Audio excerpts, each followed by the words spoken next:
Hello everyone. तो RPF SI constable की जो भी स्टूडेंट्स तैयारी कर रहे हैं, तो आप लोग काफी टाइम से मुझसे कनेक्टेड है। तो आप लोग जानते हो कि जो आरपीएफ की जो लास्ट वैकेंसी निकली थी उसमें एज ए सब इंस्पेक्टर में सिलेक्ट हुई थी।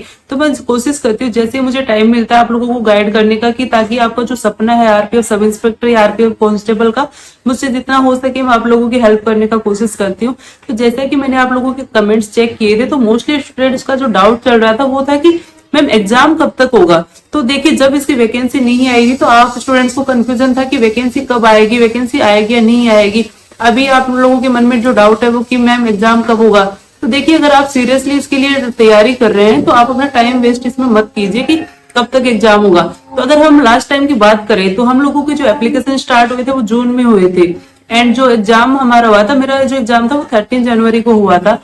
तो आप इसका टाइम गैप देख सकते हैं, जून से लेकर जनवरी में काफी इसमें टाइम गैप था। एसआई एंड कांस्टेबल के एग्जाम से वो साथ साथ में होते हैं। कांस्टेबल्स के एग्जाम पहले इसमें स्टार्ट हो गए थे, क्योंकि इसमें क्या है ना, एप्लीकेशन ज्यादा आते हैं, तो उसके हिसाब से इसके जो काफी शिफ्टों में एग्जाम हुए थे, काफी दिनों तक एग्जाम इसके चले थे।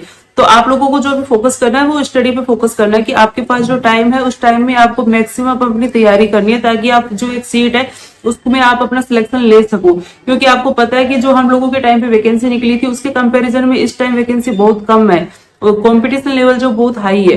तो इसमें आपको सिलेक्शन कैसे लेना है, इसके लिए हम बात करेंगे, स्टेप टू स्टेप मैं आप लोगों को गाइड करूंगी। तो सबसे पहले जो इंपॉर्टेंट है, आपको सिलेबस चेक करना है कि सिलेबस हमको कैसे कंप्लीट करना है। तो सिलेबस की हम बात करें तो आप सिलेबस कंप्लीट करने के लिए मैथ, रीजनिंग और जीके, 3 सब्जेक्ट आपके सामने, जिसमें मैथ्स में 35 क्वेश्चन, रीजनिंग में 35 क्वेश्चन और जीके में 50 मार्क्स के क्वेश्चन आपको देखने को मिलेंगे। टोटल 120 क्वेश्चन होंगे, 90 मिनट्स आपके पास में रहेगा। तो आपको कंप्लीट कैसे करना है, जैसे आपके पास अगर 5 to 6 मंथ्स है तो सिलेबस है वो 2 महीने के अंदर अंदर कंप्लीट करने की कोशिश करनी है। एंड लास्ट का जो 1 मंथ रहेगा उसमें आपको रिवीजन करनी है। उससे नेक्स्ट जो मंथ है उसमें आपको ज्यादा से ज्यादा प्रैक्टिस करनी है, ताकि आप अपना जो स्पीड और एक्यूरेसी उस पर आपको फोकस करना है, ज्यादा से ज्यादा प्रैक्टिस सेट लगाने हैं। तो अगर हम सिलेबस कंप्लीट के लिए बात करें तो आपने अगर बुक्स ले रखे हैं तो काफी अच्छा है, आपकी हेल्प से अपना सिलेबस वो कंप्लीट कीजिए। इसके अलावा अगर आप बुक्स के लिए अभी भी कंफ्यूजन है, किरण पब्लिकेशन के ये वाले बुक्स है जो स्पेशली रेलवे एग्जाम को टारगेट करके ही डिजाइन की गई है। तो रीजनिंग में इसमें जो भी रेलवे एग्जाम में बार बार जो क्वेश्चन रिपीट हो रहे हैं वो इसमें हाईलाइट करके दिए हुए हैं, क्योंकि रेलवे एग्जाम में आप नोटिस करोगे क्वेश्चन है वो बार बार रिपीट होते हैं, तो आपको उसमें ज्यादा फोकस करना है। इसके साथ साथ में जो इम्पोर्टेंट है प्रैक्टिस सेट लगाना। तो प्रैक्टिस सेट से क्या फायदा है कि जितने भी स्टूडेंट्स है जो इस एग्जाम के लिए तैयारी कर रहे हैं उसमें आपकी रैंक क्या आ रही है, आपको कितना इसमें मेहनत करने की जरूरत है, कौन से सब्जेक्ट में आपका वीक पॉइंट है। तो इसके लिए टेक्स्ट बुक की आप टेस्ट सीरीज फॉलो कर सकते हैं। इसके लिए इन्होंने स्पेशल ऑफर भी चला रखा है। इसके साथ साथ में आप मेरा ये वाला कोड यूज कर सकते हो PRY10, जिससे आपको 12% एक्स्ट्रा इसमें डिस्काउंट मिल जाएगा। इसमें आपको एग्जाम वाइज हो या फिर subject wise test series available हो जाएगी। उसकी हेल्प से आप अपने जो भी स्कोर है वो आप चेक कर सकते हो। एग्जाम का एक जनरल आइडिया आपको लग जाएगा कि किस टाइप से सीबीटी एग्जाम होता है और हमें किस टाइप से एग्जाम है वो देना है। ठीक है, बिगिनर्स के लिए स्पेशली काफी ज्यादा इंपॉर्टेंट रहेगा, एग्जाम में किसी तरह का कंफ्यूजन आपके मन में ना रहे। बुक्स के जो लिंक है मैं प्रोवाइड कर दूंगी वीडियो के डिस्क्रिप्शन में, आप वहां से इसको परचेज कर सकते हैं। इसके साथ साथ टेस्ट सीरीज का लिंक भी आपको अवेलेबल हो जाएगा। इसके अलावा बहुत से स्टूडेंट्स पूछ रहे हैं कि मैम ऑफलाइन कोचिंग करें या ऑनलाइन कोचिंग करें। तो देखिए, ऑफलाइन कोचिंग अगर आप ले रहे हैं तो आपका सिलेबस है वो वहां पे टाइमली कंप्लीट हो जाएगा। इसके साथ साथ में जो मेहनत है वो आपकी खुद की मेहनत है, कि आप उस पर कितना अच्छे से प्रैक्टिस कर रहे हो, या फिर अगर क्लासेज आप कोचिंग में अटेंड कर रहे हो उसके बाद में घर पे अगर आप प्रैक्टिस नहीं कर रहे तो उसका कोई फायदा नहीं है। तो इसके साथ साथ में जो सबसे इंपॉर्टेंट रहता है वो स्टूडेंट का खुद का टाइम टेबल रहता है, कि आप अपनी स्टडी को कितना टाइम दे रहे हैं। आप जितना मैक्सिमम हो सके उतना मैक्सिमम अपना स्टडी में टाइम दीजिए, क्योंकि अभी का जो टाइम है आप अपने फ्रेंड सर्किल है, रिलेटिव्स है, उन पे फोकस ना करके आप अपने जो टारगेट है उस पर फोकस करिए कि हाँ हमें ये अचीव करना है। ठीक है, अपना एक एक मिनट है वो काफी वैल्यूएबल है। आप मेरा इंस्टाग्राम पहले चेक करोगे तो जब मैं तैयारी कर रही थी उसमें आपको मैं बिल्कुल भी एक्टिव आपको नहीं दिखूंगी, क्योंकि इसमें टाइम जो है आपका वेस्ट होता है।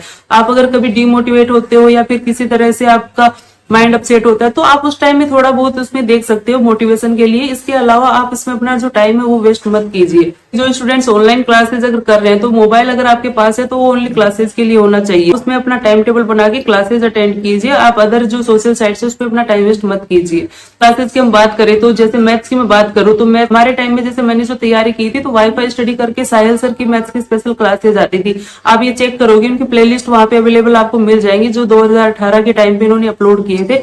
काफी उन्होंने अच्छे से इसमें पूरा सिलेबस भी कंप्लीट कर रखा है और बहुत अच्छे से एक्सप्लेन कर रखा है। जो शॉर्ट मेथड इसमें बनते हैं उसकी हेल्प से उन्होंने पूरा सिलेबस है वो कंप्लीट किया है। आप इसको फॉलो कर सकते हैं। इसके अलावा अगर आप किसी अदर टीचर से अभी तैयारी कर रहे हैं, क्योंकि हमने जो तैयारी की थी 5 साल पहले, तो उस टाइम यही चैनल था जो काफी अच्छी क्लासेस प्रोवाइड कर रहा था। अभी के टाइम में अगर आप किसी अदर टीचर से तैयारी कर रहे हैं जिसका पढ़ा है वो आपको समझ में आ रहा है, इजीली आप उसको समझ पा रहे हैं, तो आप वहां से अपनी तैयारी को कंटिन्यू कीजिए।